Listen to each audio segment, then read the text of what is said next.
Multiple integral, because single integrals are too mainstream. The topics I will be covering are mentioned in the description, go through them. I will be following the book Advanced Engineering Mathematics Volume 1 by Chitaneja. Do practice example sums and exercises from it really helps. Double integrals. We use single integrals to find the area under a curve or a function. Here y is a function of x, but if we had a plane we need z to be a function of x and y, which means we have a plane, and double integrals help us to find the volume, area and surface under the plane or related to it. To get a better insight, you can watch the video Double Integrals 1 by Khan Academy. There are certain properties of double integrals you should keep in mind.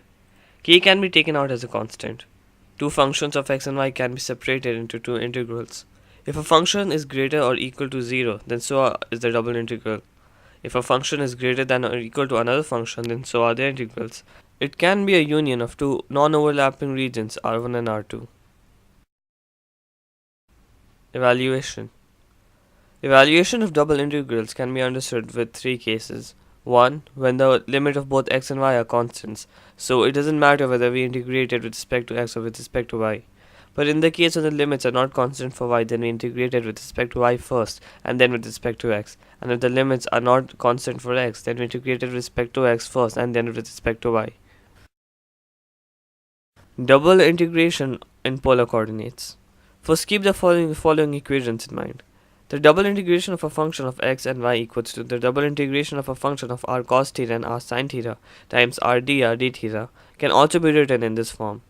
For example, double integral of r cubed dr d theta over the region by the circles r2 cos theta and r4 cos theta. This is a figure, and these are your limits. Once you have figured them out, it's cake from there. First, normally integrate r cubed with respect to r and then the result with respect to theta. It all comes down to 45 pi by 2. Applications. Double integrals are mainly used to get an A+. Amazingly, you can also use them to find the area and other stuff. Mind blown. The area is found by the simple double integration formula when we take the function of x and y to be 1. The mass is found when rho is the density function. Mx and my give the first moments about the x and y axis, and x bar and y bar give the coordinates for the center of mass. Ix and Iy are the moments of inertia about the x and the y axis respectively, and Io is the moment of inertia about the origin. For volume, add in a function of x and y. Z. Total volume of solid generated about x-axis is 2 pi times the double integration of y dy dx and 2 pi times the double integration of x dx about the y-axis. This is the case if it was revolved around any line L, where dxy is the perpendicular distance from line L.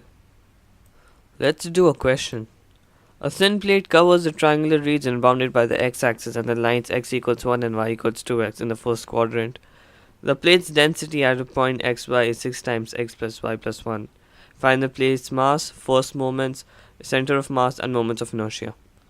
Now when you get a question like this on your test, you can figure out that your teacher hates you. He gave you to find everything in one question, so you can lose all your marks at once. That big. You can also figure out what the triangular region looks like, and that your limits are 0 and 2x for y and 0 and 1 for x. But then you look at your density function and remember everything. Your mass equals to the double integral of the density function dy dx, simplifying which you get to be 14.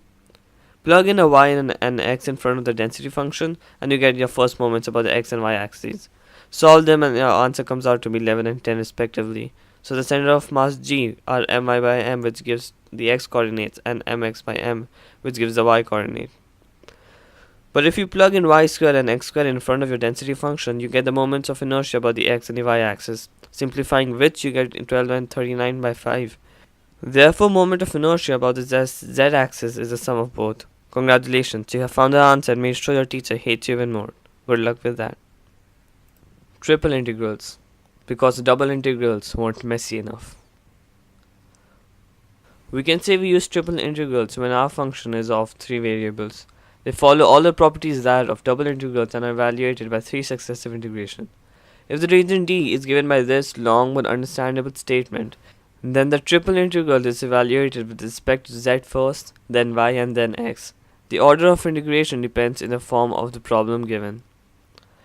Triple integrals in Cartesian form is the triple integration of a function of x, y and z.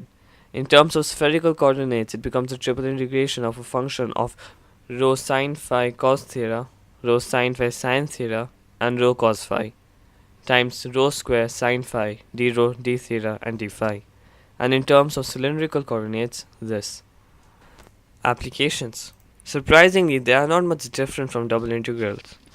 If we can take the function of x, y, and z as 1, then the volume V equals the triple integration of dx, dy, and dz, r dr d theta dz in cylindrical coordinates, and r square sine phi dr d theta d phi in spherical. If rho is the density function, then m gives the mass of the solid. MYZ, MZX, and MXY are called the first moments about the coordinate planes, and x bar, y bar, and z bar gives the coordinates of the center of Mars.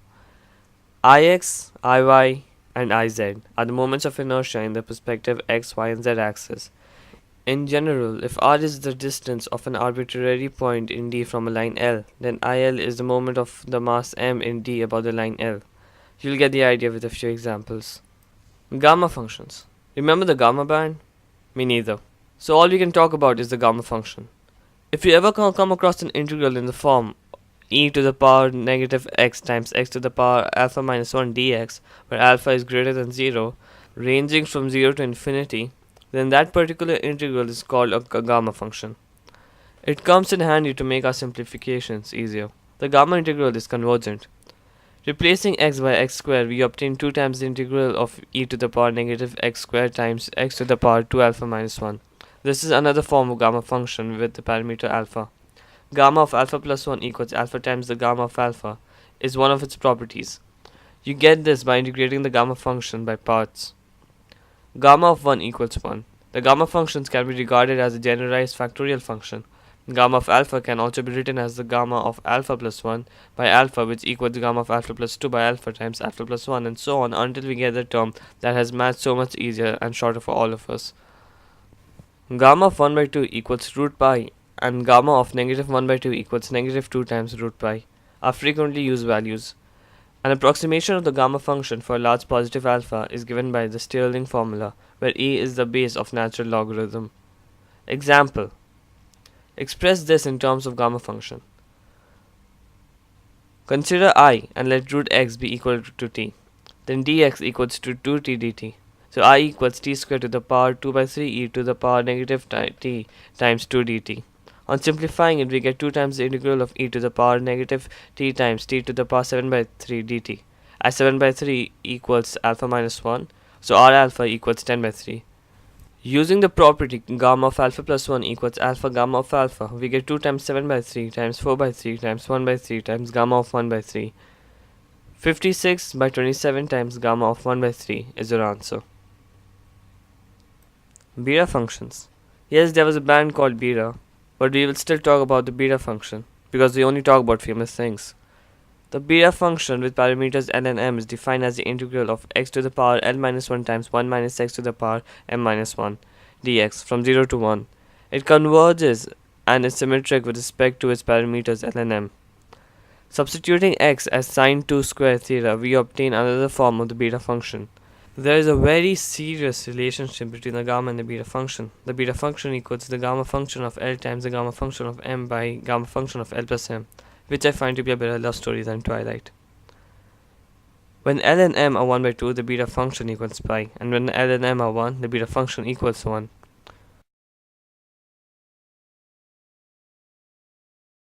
When we substitute x as t by 1 plus t in the beta function, we get another form of it. It has its application in statistics, definite integrals, trigonometric functions, but somehow never really in life. That is only if you have, and I mean, come on, you are watching maths videos on the internet for God's sake. Then again, I am the one making it. Let p equal 2l minus 1 and q 2m minus 1. Then this value is an important result to remember. In a particular set, if p equals n and q equals 0, we obtain sin x to the power n dx, which equals 1 by 2 the beta function of n plus 1 by 2 and 1 by 2. Similarly, when q equals n. And that's that. You can find assignments on this chapter on this website. Remember that their database is updated frequently, so if you can't find something you're looking for today, you might find it tomorrow. All details are in the description of this video. Thanks for watching.